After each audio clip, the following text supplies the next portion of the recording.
12-year-old girl was tased twice at a Victoria's Secret because a police officer came looking for her mother. She had a warrant for her arrest because of a few traffic violations that were unresolved. Let's watch the video where they explain what happened.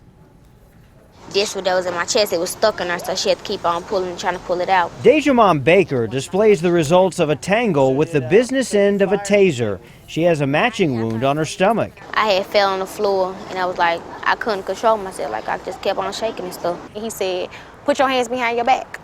I said, for what? Next thing you know, he tackled me down on the ground. I was just crying. I guess he got mad because I was crying or something. He just took it out and just tased me. How much of a wimp and a coward are you that you have to tase a 12-year-old girl? Didn't you have to go through a police academy? Like, is that what you do? That you have to tase a 12-year-old girl? Like, even if she was being difficult, right? And that's a possibility. That's the only way you can calm her down, by tasing her twice.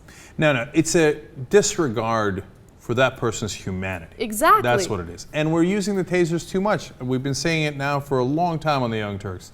Look, in March, a 9-year-old was tased in Ohio. In July, in Chicago, an 8-month-old pregnant woman was tased. Put the tasers down. I know it's not usually, most of the time, is not lethal. That doesn't mean you should use it all the time. It doesn't mean you should use it on a 12-year-old girl. If you can't, as a cop, subdue a 12-year-old girl, there's something wrong with you. You should be disciplined for that alone, let alone anything else. Now, there's one other factor in this case. Let's keep it real. This is in a suburb of St. Louis, as Professor Tricia Rose pointed out on our current show tonight, that is 97% white.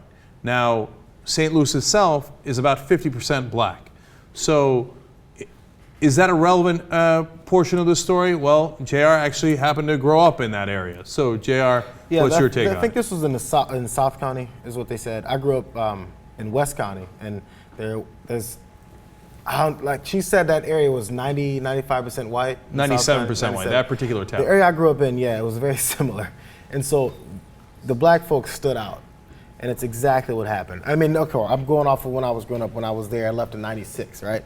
But I don't know, I just have a feeling things haven't changed that much. There was definitely open harassment on black folks. I mean, we were 15, 16-year-old kids doing normal things. We weren't drinking, we weren't doing anything. Every time we were pulled over, where are you going? What are you doing here? Get out of the car, we're gonna search it.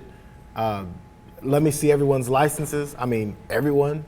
Doesn't make any sense. Like, who asked for everyone's license when one person's driving? Stuff like that. Right. And it was blatant. It was basically, we're here to find out what you guys are doing here because you're not supposed to be around here. Mm-hmm. And it's just the way it is. And so as soon as I heard the story and it said St. Louis County, I was like, oh, I don't need to finish watching this story. Personal like experience tells me they were targeting them. But now they have tasers, and and when they're not shooting the kid in Arkansas, they have this weapon that they think, oh, well, it's not going to kill anybody, but then I can definitely inflict some pain and feel a little better with my little dick. But let's talk about what brought the police officer to a Victoria's Secret, retailer in the first place.